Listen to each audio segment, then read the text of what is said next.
이 새벽 우리에게 주신 하나님 말씀은 열왕기하 23장 31절에서 24장 7절까지의 말씀입니다. 열왕기하 23장 31절에서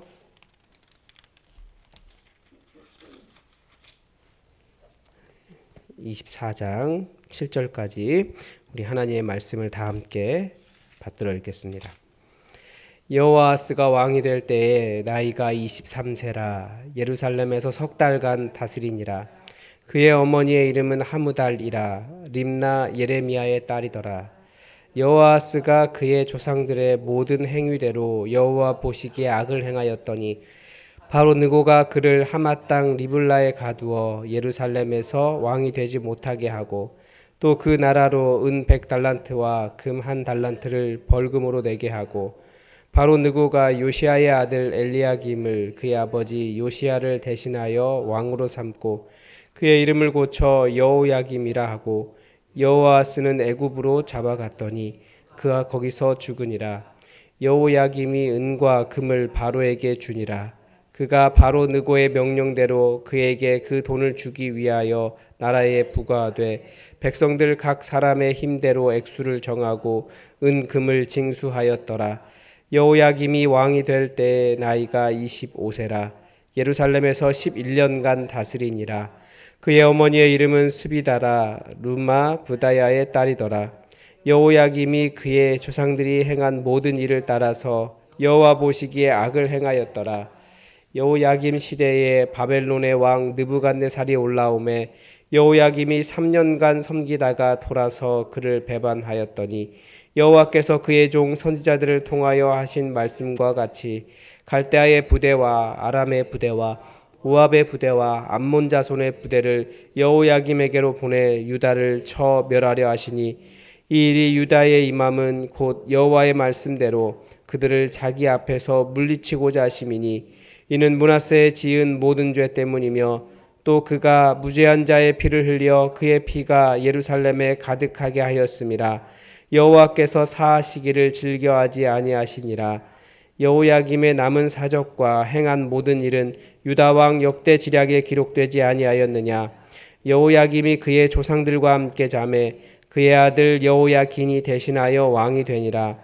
애굽 왕이 다시는 그 나라에서 나오지 못하였으니 이는 바벨론 왕이 애굽 강에서부터 유브라데 강까지 애굽 왕에게 속한 땅을 다 점령하였음이더라. 아멘. 이제 어제 본문까지 해서 금요일에 시작됐던 요시야 왕이 죽임을 당하게 됩니다. 요시야 왕은 성경의 그 열왕기 중에 그 다윗 이후에 요시야 같은 왕이 일어난 적이 없습니다.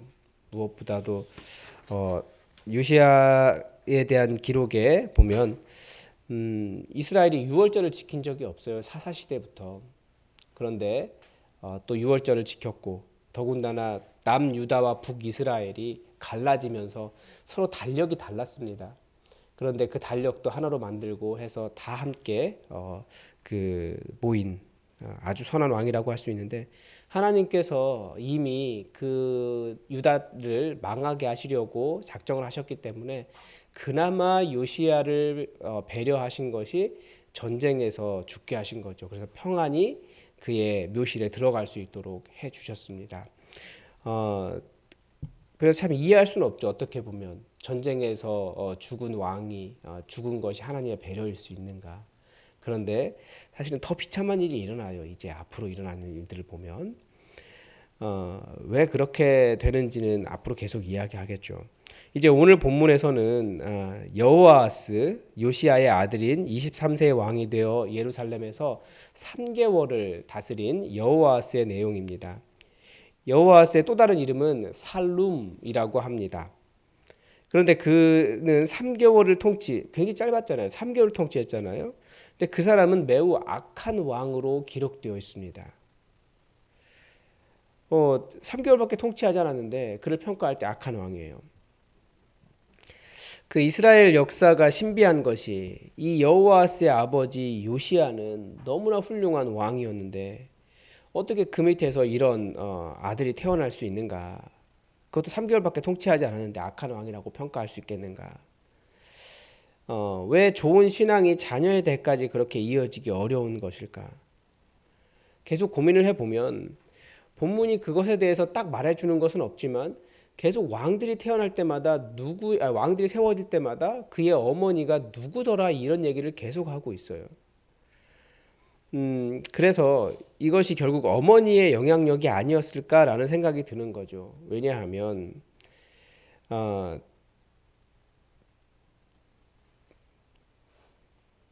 그 어머니가 어떠한 모습으로 하나님의 말씀을 잘 양육했는가를 볼 수 있는데 그 부분이 에스겔 19장에 나옵니다. 에스겔 19장 3절에 보면 여호와뿐만 아니라 그 시대의 왕들, 하나님께 범죄했던 그 왕들에 대한 말이 나오는데 그때 어머니 이야기를 합니다.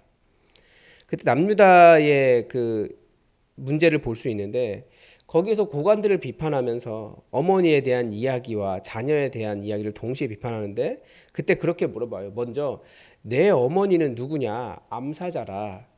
그가 사자들 가운데 엎드려 젊은 사자 중에서 그 새끼를 기르는데 그 새끼 하나를 키우면 젊은 사자가 되어 먹이 물어뜯기를 배워 사람을 삼키매. 그러니까 그 잔인한 사람을 물어뜯고 삼키는 왕을 만든 사람이 그 어미사자라는 거예요. 결국 3개월 만에 악한 왕이라고 평가받았던 이유는 이 여호아스가 그렇게 사람을 삼키는 너무나 잔인한 사람이었기 때문이라는 거죠. 그래서 종교적인 평가, 그 하나님의 평가는 결코 종교적인 문제에만 제한되지 않습니다. 그 주변 세계는 다 종교적인 문제로 제한돼요. 왕이 세워지고 왕이 없어지고는 자기 신에게 얼마나 제물을 잘 바치고 해마다 드려야 되는 제물을 바치고 제사장들에게 의복을, 그러니까 제사장들에게 사례를 잘 주었느냐, 의복을 공급했느냐 이런 거 가지고 판단하거든요. 그런데 그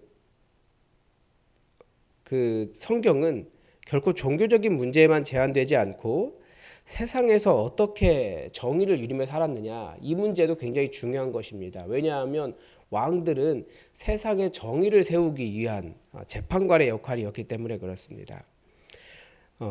그래서 오늘 본문에서 말하는 그 세상에서 어떻게 관련이 있느냐는 여호와와 하나님을 의지하지 않고 계속해서 여호와 하나님을 의지하지 않고 계속해서 이방 열방을 의지한 그런 모습을 통해서도 볼 수 있습니다.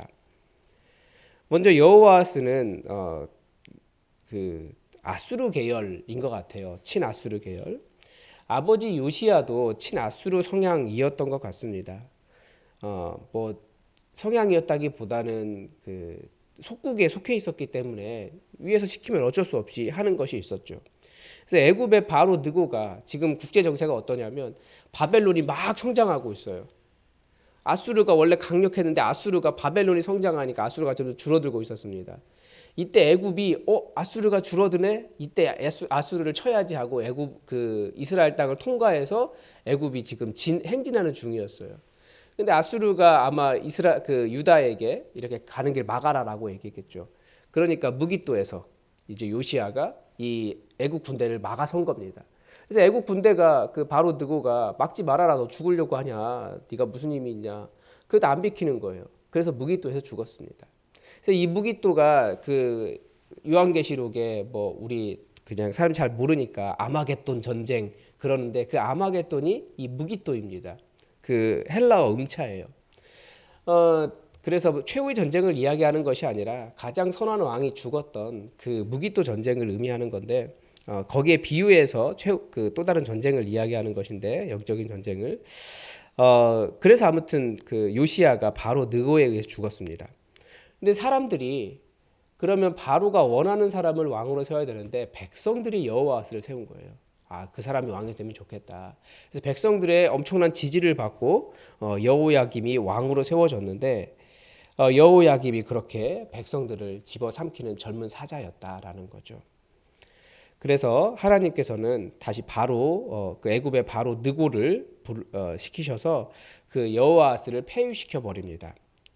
그리고 애굽을 잘 섬길 수 있는 여호야김을 왕으로 세웁니다. 그리고 여호야스는 오늘 본문은 가르쳐주지 않지만 갈고리에 꿰어서 애굽으로 잡혀가서 거기에서 생을 마감합니다. 그러니까 하나님을 경외하지 않고 또 세상적으로 하나님께 세우신 그 사명 감당하지 않고 세상의 정의를 세우지 않았을 때 하나님께서 어떻게 하시는지 아주 심각한 그런 일을 왕이 당하는 것을 볼 수 있죠. 그리고 애굽의 바로 느고가 유다에게 은 100달란트와 금 1달란트를 벌금으로 내게 합니다. 저번에 나왔던 그 벌금에 비하면 굉장히 적어요. 왜냐하면 그만큼 이제 남유다가 아무런 힘이 없는 나라가 되어버렸기 때문입니다. 이 돈이 없었던 여호야김은 그 돈을 주기 위해서 나라에 부과했고 백성들이 힘대로 액수를 정해서 은금을 징수했습니다. 그리고 이제 24장 1절로 넘어가면 이제 드디어 바벨론의 느부갓네살이 등장하기 시작합니다. 이제 느부갓네살의 남유다가 멸망을 하죠. 이번에는 여호야김이 느부갓네살을 섬겼습니다. 그러다 3년 만에 바벨론을 배반했고, 그래서 갈대아 부대와 이 갈대아가 바벨론이죠. 갈대아 부대와 아람 사람과 모압과 암몬 자손이 유다에게 와서 유다를 쳐서 멸하려고 하셨다. 이게 다 하나님께서 계획하신 일이라는 거예요. 그런데 왜 하나님은 이렇게까지 당신의 백성 유다를 없애려고 하셨을까요?